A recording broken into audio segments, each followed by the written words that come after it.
announce it. I guess it's going all over the world. Do you know who's getting it the next time around? Who's getting it? Has that been selected? The next one will be Morocco, Spain, and Portugal.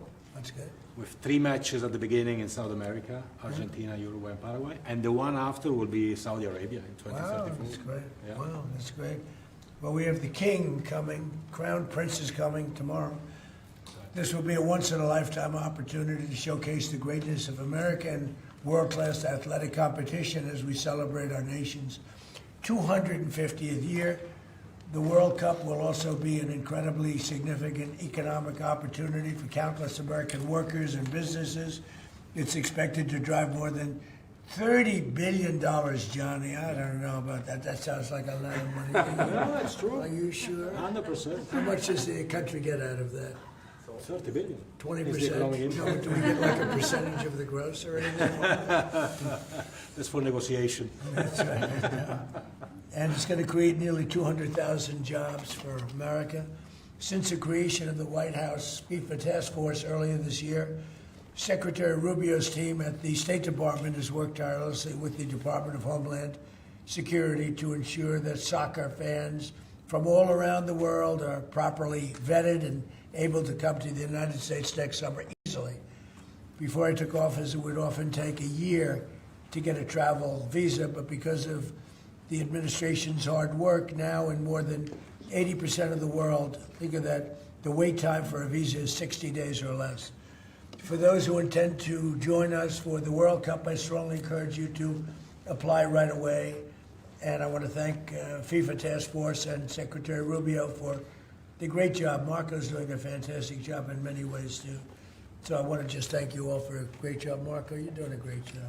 Beyond even this, we're also creating what we're calling the FIFA Prioritized Appointment Scheduling System. That's a hard one for most people to remember, but it's there nevertheless. And this will allow World Cup ticket holders with long wait times to opt with FIFA for a prioritized interview. And I've directed my administration to do everything within the power to make the 2026 World Cup an unprecedented success. I think it's going to be the greatest. And we are setting records on ticket sales. Nobody's ever really, and FIFA's never, you know, if you look at the numbers, nobody's ever seen anything like the kind of numbers we're doing. The early ticket sales are through the roof, and much of it is even sold out. So congratulations, Johnny. And I'd like to ask Johnny to say a few words. He's really done an incredible job. He's got unbelievable spirit and personality and talent and intelligence, I always like to say, because it's all a part of it. But the job you've done is based on what's happening, unprecedented. Thank you, Johnny. Thank you. Thank you, President. Thank you very much. I would like to start really by thanking you, Mr. President, Secretary Rubio, Secretary Noem, Andrew, your entire team for approving and making this very important announcement today. The FIFA Pass is being announced, the prioritized appointment scheduling system. That's the way people will remember it. So if you have a ticket for the World Cup, you can have a prioritized appointment to get your visa, because we said it the very first time we met, Mr. President, America welcomes the world. America will welcome the world here next year. We will have between 6 and 7 million tickets sold for the matches. We will have between 5 and 10 million people coming to America from all over the world to enjoy the World Cup. And with this FIFA Pass, we can make sure that those who buy a ticket that are legitimate football fans or soccer fans, they can come and attend the World Cup in the best conditions, starting from getting their visa and then coming, of course, in the country to enjoy. You mentioned the economic impact, the 30 billion, 200,000 jobs, and this is just for the World Cup, and we will build on that to make soccer even greater here. You are the #1 country in the world, the United States of America, Mr. President. You have to be the #1 country as well in the #1 sport. in the world. So we have to work for that, and we will do that, and the World Cup will be very, very significant in this respect. So big thank you to you, to the White House Task Force, to everyone involved, and we are celebrating next year not just the 250 years, but also the greatest and most inclusive World Cup ever. We'll have 6 billion people watching. We have the draw coming up on the 5th of December here at the Kennedy Center in Washington, D.C. 1 billion people watching the draw to find out who plays whom and where. We have 32 teams already qualified. Before or by tomorrow night, we'll have 42 out of 48 qualified. So a quarter of the world will be here, and we are looking very much forward. So thanks for the support, thanks for the great work, and always happy to be here at home, if I can say that. You are home. We are. There's your beautiful trophy right there. Yeah. You are. And a big part of it, too. Marco, would you say a few words? Yeah, thank you, Mr. President. First of all, for getting the games, because this happened in your first term when the Cup came here, and it's a major undertaking. So we've deployed over 400 additional consular officers around the world to deal with that, in some cases doubling the size of the consular presence in our embassies in certain countries.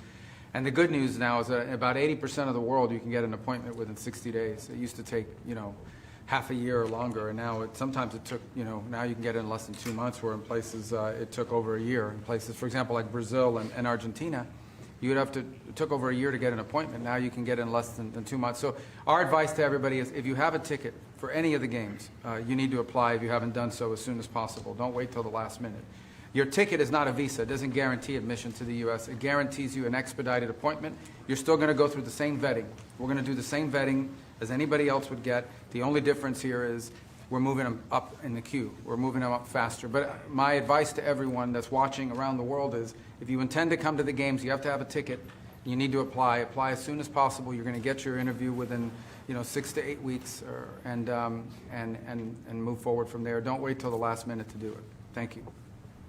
Mr. Congressman, would you like to say something? Well, first of all, Mr. President, none of this would have happened without your leadership securing this during your first term. I tell my colleagues all the time, this will be the largest sporting event in the history of the world. We expand from 32 to 48 teams for the first time ever. We're doing it with Mexico and Canada, but obviously the 11 host cities will be here in the United States, and it's going to have a $30 billion impact economically in this country. And so it has been a team effort by everybody, but I also want to thank President Infantino and obviously you, Mr. President, and your entire team, Andrew and Nick and everybody. It is going to be an unbelievable sporting event next summer. It's going to be great. It's going to be great. Andrew, would you like to say something? Sure, I think we'll have somebody much more important. much more important. And honestly, without her work, without Secretary of State Rubio's work in the State Department, this would not happen. And without your leadership and your vision, this would not have happened. I think 2 key points.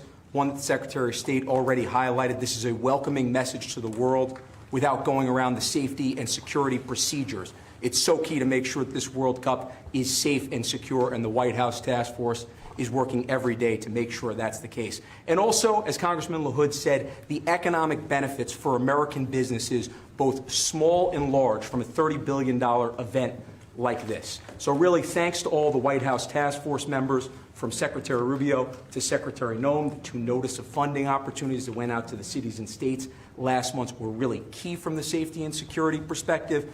To Deputy Chief of Staff Luna, who is integral in this whole process, to the White House Task Force members that are standing in the back of the room today and that couldn't be here. Without your hard work, this would not have happened, and I really can't thank you enough for really the best team I've ever been a part of. And also to FIFA, to the President Gianni Infantino, my good friend Carlos Cordiero.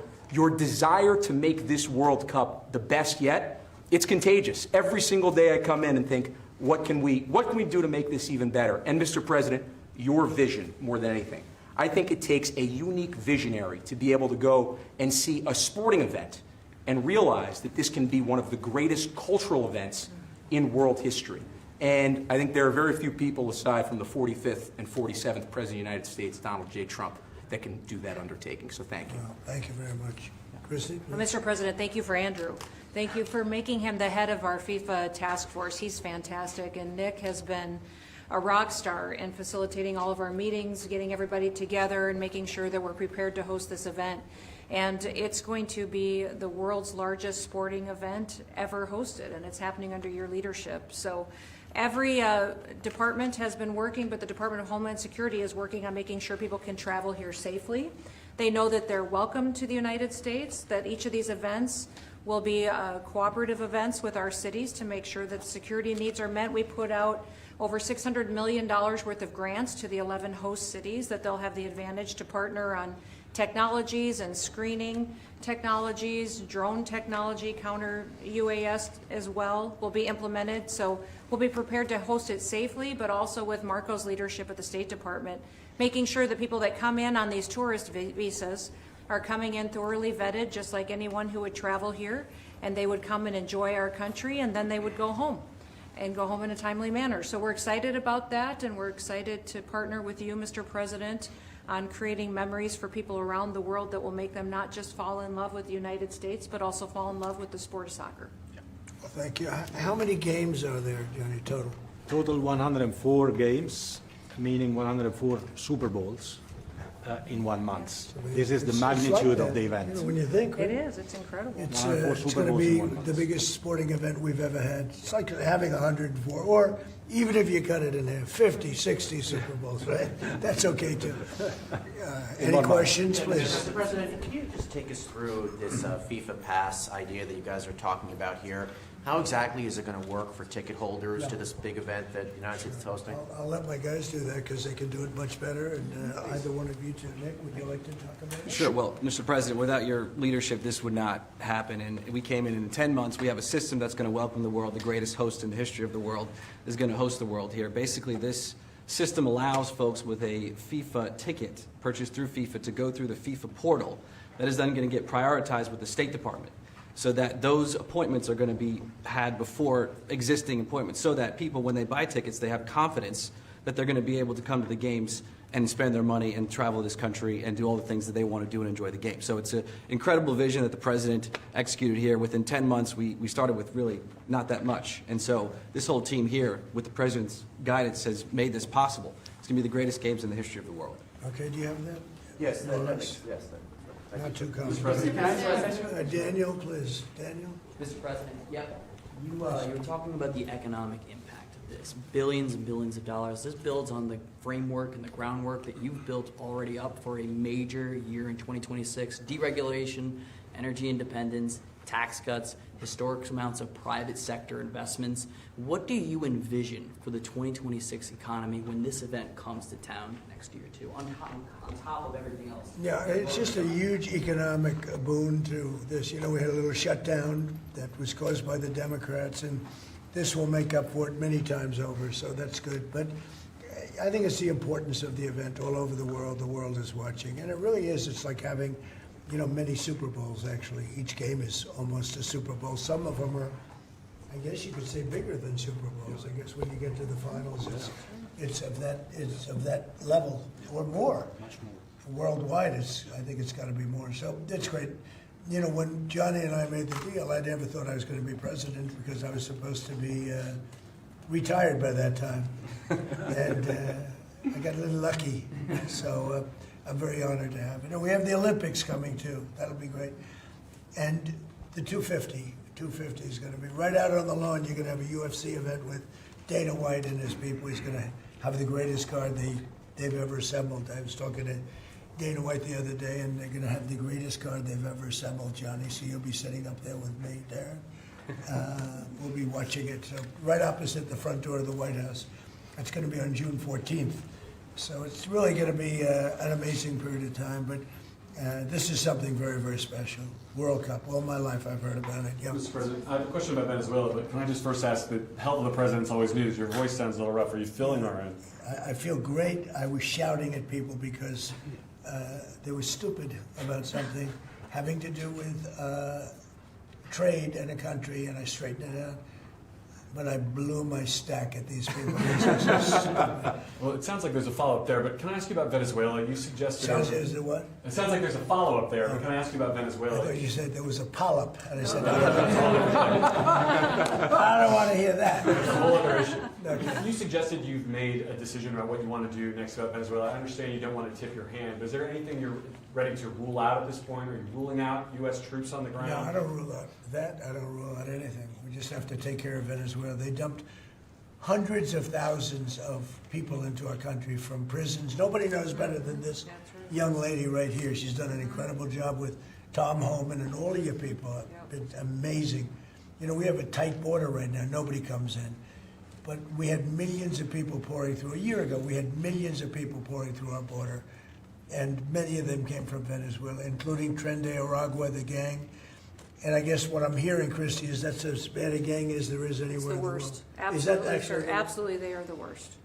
I mean, they're worse than They're MS-13. killers, they massacre people, they cut them up into pieces, and they bury them in their communities where they grew up. They're horrible people. Now, we had a lot of them, and many of them, most of them, pretty soon, most of them are going to be out.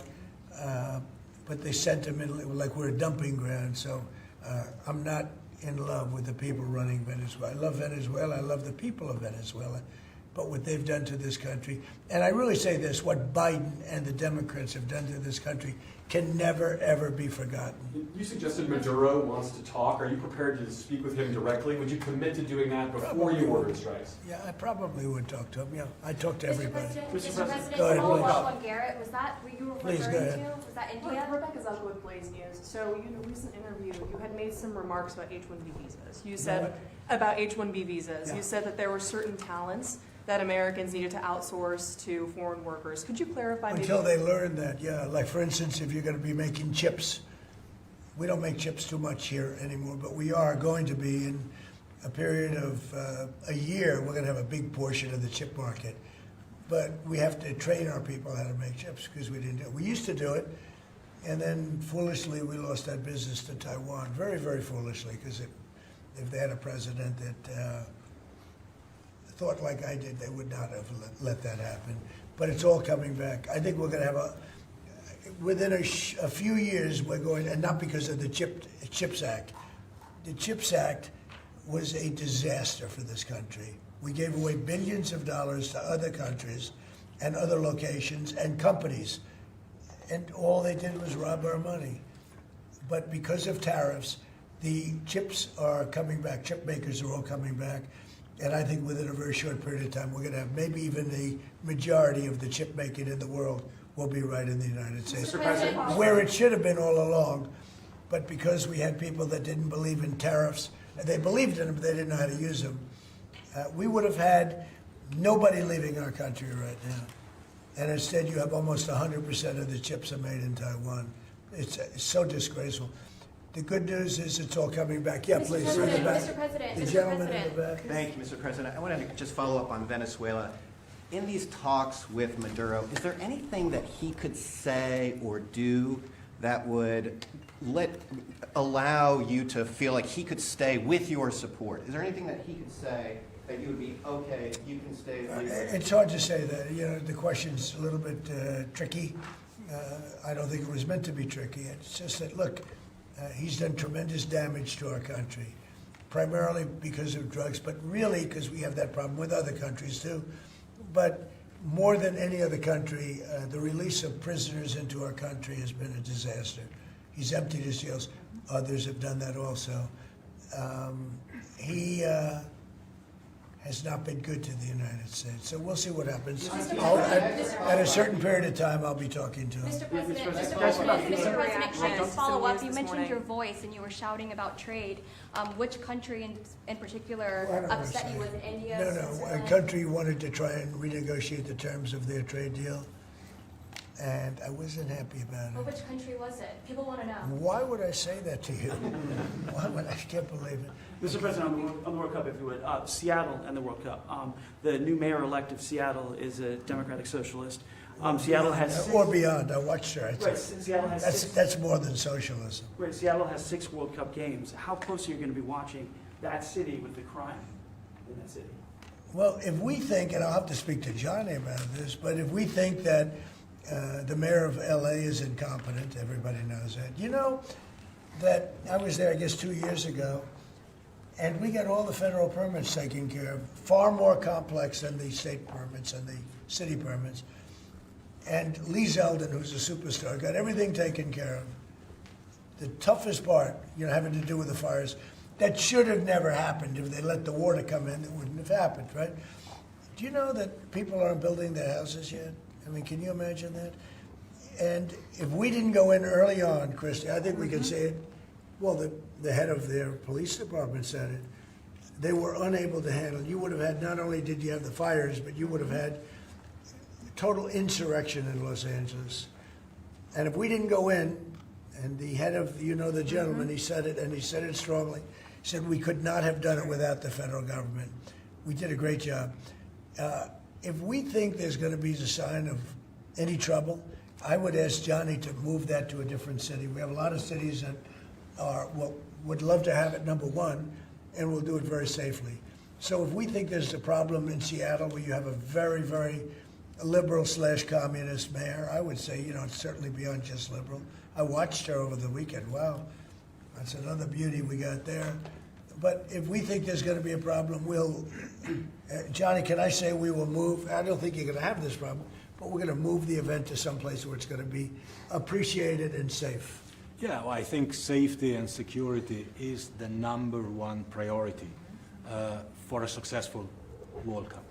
We can see today that people have trust in the United States when we see at the ticket sales, we sold, record-breaking figures of tickets, almost 2 million already sold out of 2 million that we have been selling. This is because people, they know that they will be coming here and they will experience a safe and secure World Cup. This is the responsibility, of course, of the government, of Secretary Norm, of everyone, and obviously we will. We will discuss. We are working together. We have a task force for this, and we must ensure that all fans coming from abroad or being here, they can experience a celebration of coming together of the sport. And this goes only with 100% safety. We are communicating with all these mayors about what their responsibilities are. They know the safety and security of these events is their #1 responsibility, and we'll be there. The president's always there to keep Americans safe, but he also makes sure the people that know their responsibilities and that they're prepared to host these events and do so in a safe manner. Is there a timeline? That would happen next time? Yeah, go ahead, please.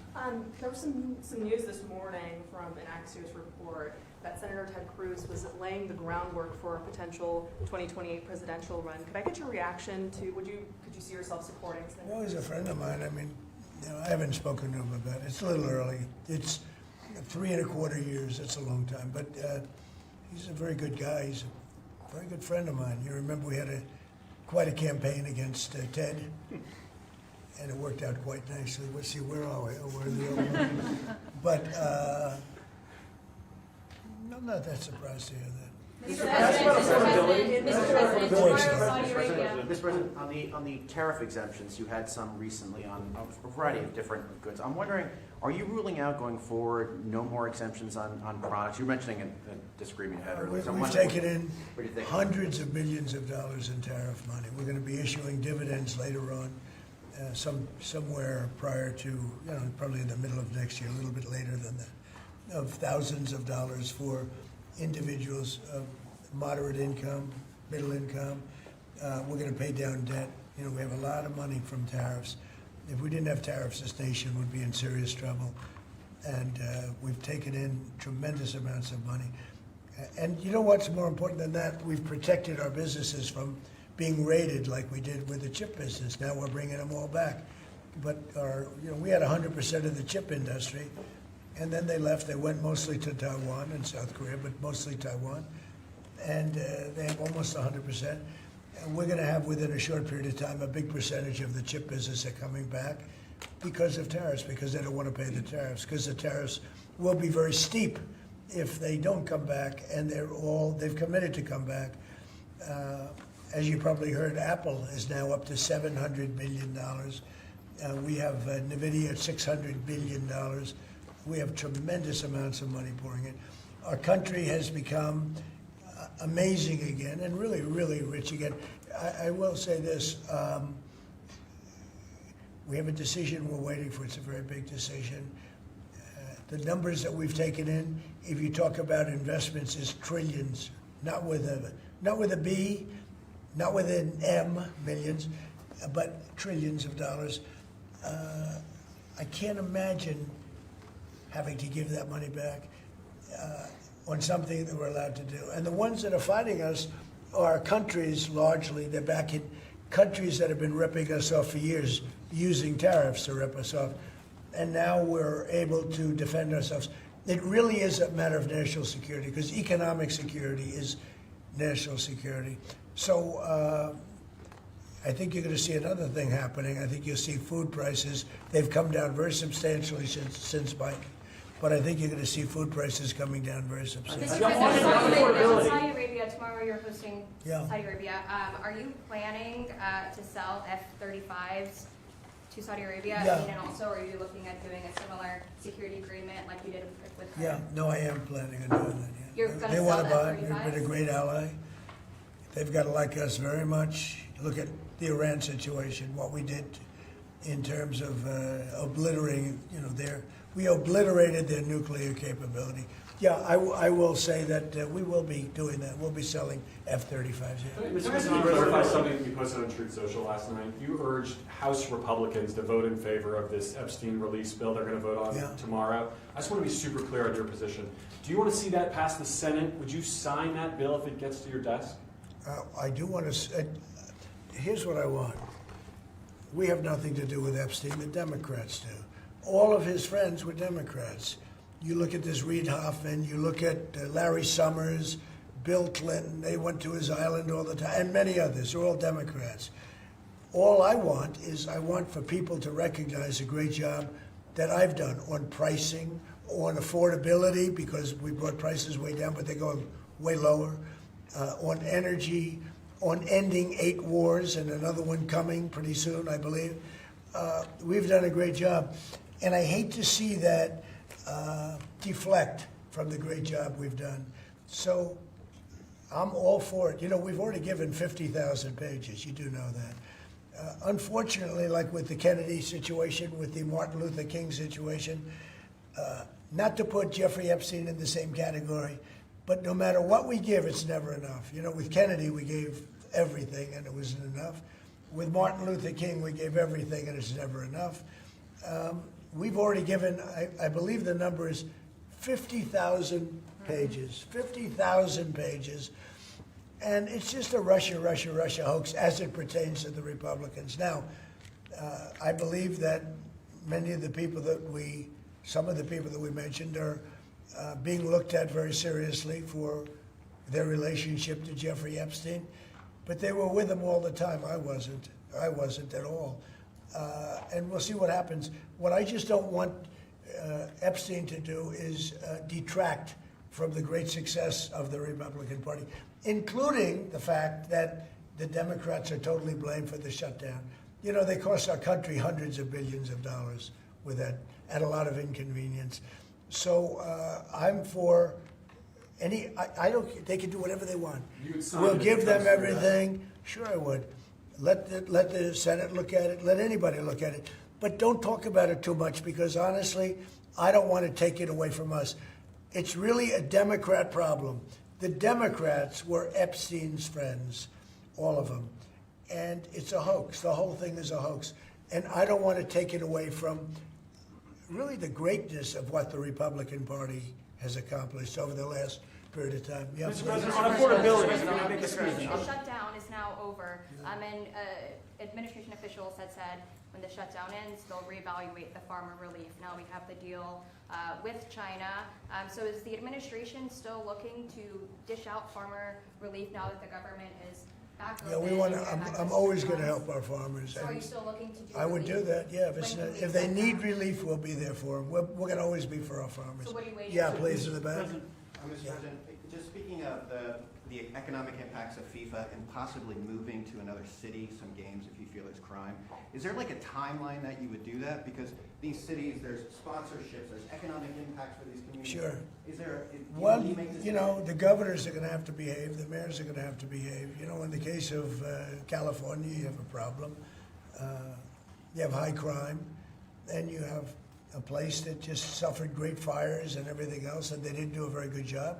And if we didn't go in from the crime standpoint, you would have had a disaster. It would have been, it was not going to be handled properly. It wasn't able to be. The head of the police said without, as I said, without the federal government, they could not have done it. So here's the story. I love Los Angeles. If they want help during this, I would love to send in National Guard or whoever's necessary to help them. I want it to be great. I'd love it to be in Los Angeles. I love the place. It's a natural for Los Angeles.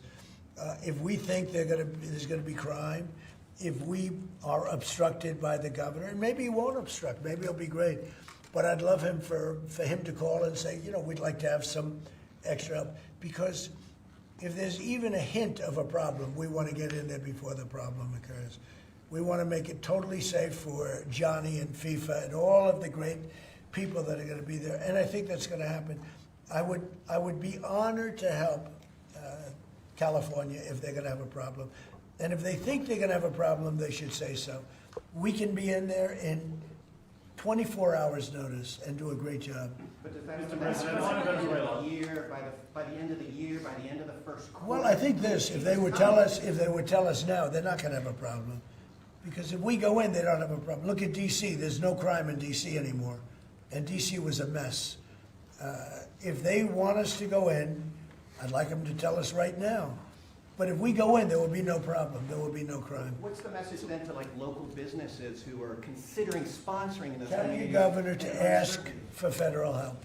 We'd love to help them. Mr. President, are you planning on also potentially launching strikes in Mexico or putting American troops or American personnel into Mexico to deal with it? Would I launch strikes in Mexico to stop drugs? It's okay with me. Whatever we have to do to stop drugs. Mexico is, look, I looked at Mexico City over the weekend. There's some big problems over there.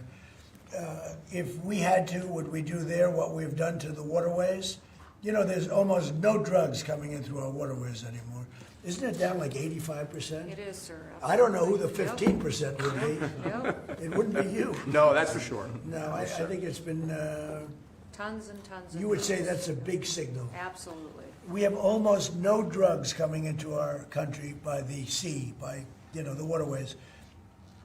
And you know why, okay? I mean, it's pretty obvious. Would I do that on the land corridors? I would absolutely. Look, every boat we knock out, we save 25,000 American lives. Not to mention the destruction of families. These families are decimated forever. The mother, the father, the children. They never recover really from it. You know, when you lose somebody like the way they live. If you lose them, but the way they die is horrible. Is it something So when we knock out a boat and we save 25,000 lives, that's great. Now, do I feel the same way about the corridors that they use? We know every one of them. We have every one of those corridors under major surveillance. We have nobody coming in through our southern border. But we know exactly how they get their things here, how they get the drugs here, fentanyl, cocaine.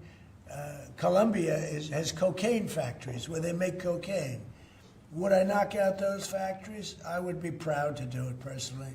I didn't say I'm doing it, but I would be proud to do it because we're going to save millions of lives by doing it. Would you only do it with Mexico's permission, though? I wouldn't answer that question. I've been speaking to Mexico. They know how I stand. We're losing hundreds of thousands of people to drugs. So now we've stopped the waterways, but we know every route. We know every route. We know the addresses of every drug lord. We know their address. We know their front door. We know everything about every one of them. They're killing our people. That's like a war. Would I do it? I'd be proud to. I'd probably go into Congress and say, hey, and you know what? The Democrats and the Republicans would both agree, unless they're crazy. And they are a little crazy on the Democrat side. But Would you go to we have lost hundreds of thousands of people a year, death. And that's not talking about family destruction, that's talking about death. And much of it comes through Mexico. So let me just put it this way, I am not happy with Mexico.